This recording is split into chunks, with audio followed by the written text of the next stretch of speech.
OK, to what's been a very significant day so far. 3 big updates for you as well. Manchester United in advanced talks with Leipzig over a deal for Benjamin Sesko, and Liverpool have agreed to sell Darwin Núñez. And the breaking news in the last half an hour relates to Alexander Isak. So let's get straight to Keith Downey, shall we?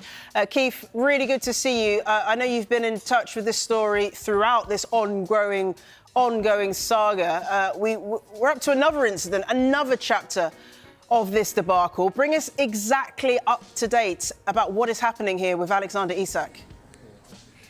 Yeah, debacle is the first time I've heard that word, but it's actually quite a good description, Jess, I have to say. 2 players' names that you mentioned there, Darwin Núñez and Benjamin Sesko, are all linked to this, or potentially linked to this Alexander Isak situation. Of course, this all started a couple of weeks ago when Alexander Isak failed to travel with the Newcastle first team squad on their pre-season tour of Asia. He then decided to have a solo trip to Spain with his own backroom staff, his own individual staff, and get some rehab and some training there, really against the wishes of Eddie Howe and his backroom team at Newcastle. Eddie Howe said he found out about that trip through the media, so the optics of that weren't good. As we know, Isak returned on Saturday to the northeast. The Newcastle first team squad returned on Monday. They were given yesterday off, and they're back in training just a couple of hundred yards over to my right-hand side this morning.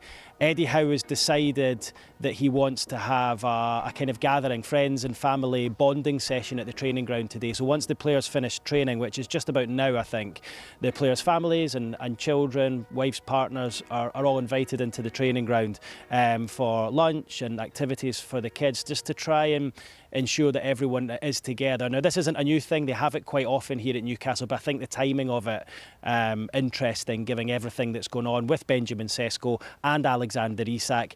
But interestingly, Isak has been told to report once the gathering has ended. So he's to report late afternoon here to the training ground, where he will receive treatment and maybe train on his own as the first part of, I guess, trying to reintegrate him into the squad, because he's been posted missing for the best part of the last 2 weeks. So interesting that wasn't Alexander Isak's decision. That was the decision of the manager, Eddie Howe, and the club, that Isak should turn up later on today once the rest of the players and their families have left.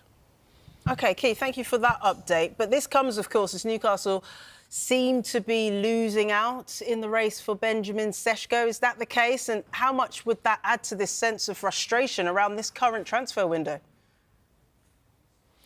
Yeah, look, it's been a frustrating summer for Eddie Howe, for the players, I think, as well, who wanted to see new players arrive and help, because they've got a Champions League season coming up. We've only seen Anthony Elanga and Aaron Ramsdale on loan so far, but more than anything, the supporters who were expecting a number of signings this summer. This was the summer where Newcastle was supposed to strengthen, and as we know now, they've gone for a number of players and just missed out on pretty much everyone they've gone for, bar Ramsdale and Elanga. You know, the likes of João Pedro and Liam Delap, who have gone to Chelsea. If Manchester United get Benjamin Sesko over the line, their front 3 next season, Mbeumo, Sesko and Cunha, are 3 players that Newcastle liked and certainly tried and got far on with 2 of them in the shape of Sesko and Mbeumo. So by my last count, there was 8 players that Newcastle have just missed out on. So it's been a bruising summer for them. Really difficult to take, and I think this will be the hardest one of all, seeing Benjamin Sesko join Manchester United, and it feels as though that one is probably 75% done. It feels as though that is the direction, although Newcastle haven't had a direct rejection from either Leipzig or the player. It sounds from all the noises we're hearing that Sesko prefers a move to Manchester United over Newcastle, and that despite Newcastle's offer for the player being more than what Manchester United put on the table.